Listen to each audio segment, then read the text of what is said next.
बुंदेले हर बोलो के मुंह हमने सुनी कहानी थी। बुंदेले हर बोलो के मुंह हमने सुनी कहानी थी।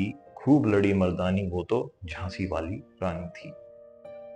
Welcome to liquid rocket pulse. Liquid rocket pulse में आपका स्वागत है।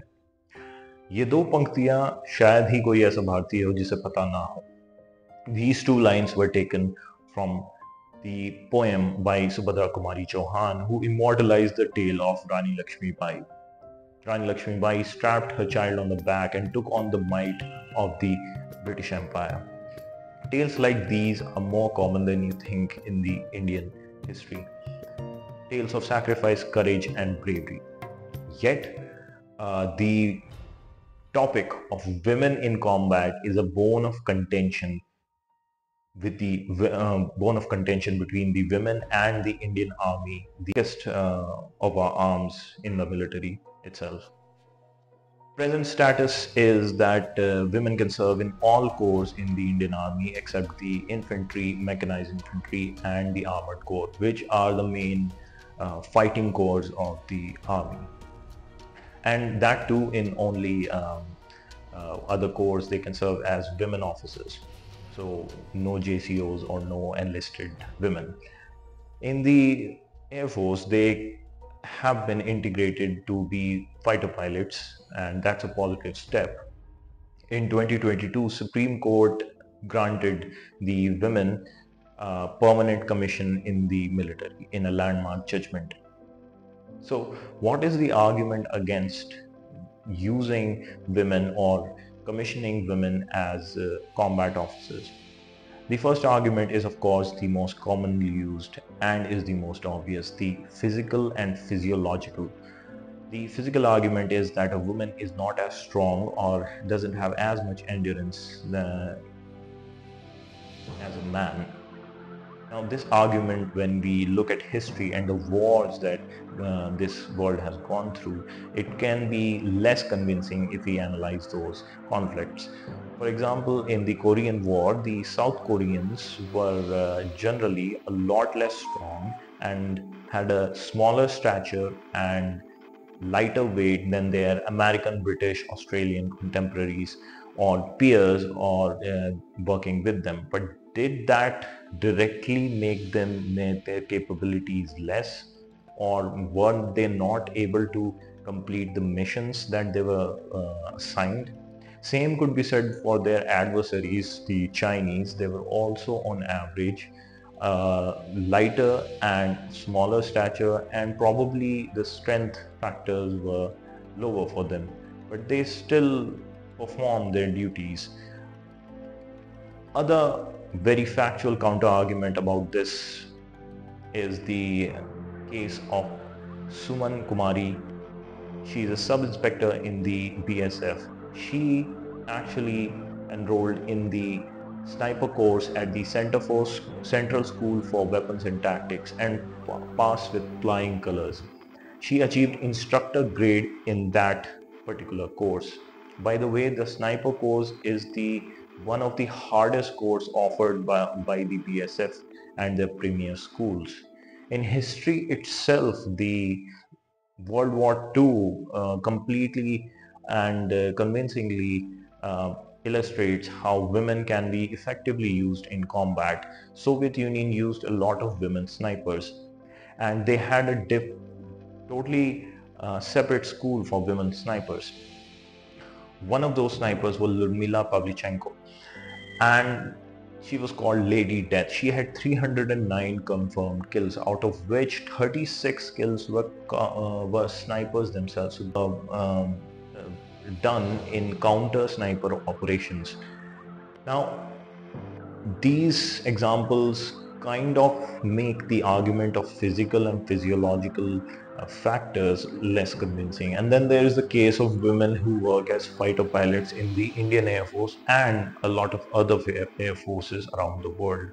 A fighter pilot has to usually go through a maximum of 9 to 10 Gs when they are in a fighter jet in different roles.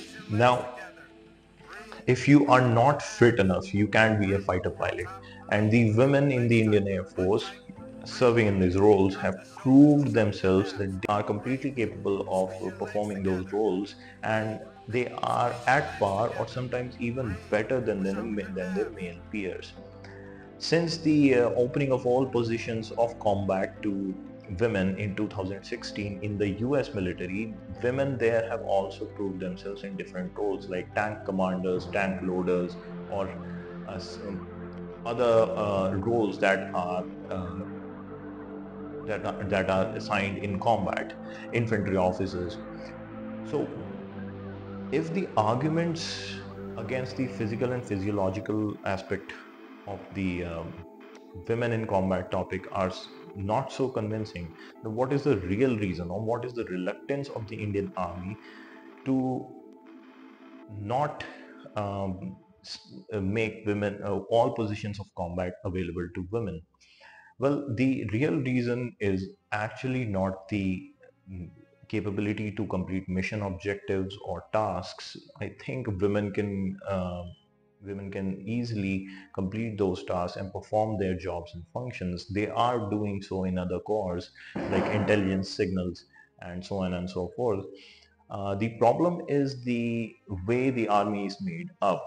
See, the problem is that the pre-existing defined gender or pre-existing roles that are defined very rigidly and strictly in our Indian society. Most of the male soldiers in the Indian army come from very conservative backgrounds. So I think the military thinks that the army in this case specifically thinks that the soldiers would find it very difficult to accept a woman in authoritative role or a superior role. The other aspect is again the communication between genders is not really something that is encouraged or deemed necessary in our rural society. So these soldiers might find it difficult to communicate with the women that are assigned.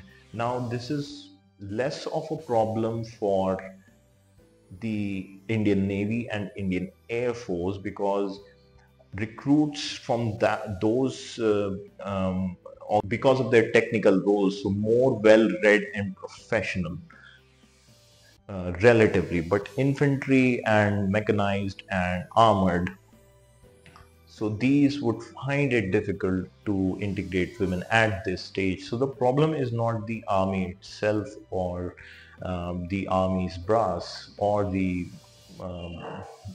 bureaucracy in this case. The actual problem is where we are as a society at this stage of time. So it is quite important for us that the Indian society has to empower and redefine gender roles as time goes on. We have redefined gender roles in various other fields like sports and bureaucratic positions and other important aspects of life, and women have performed greatly in those roles.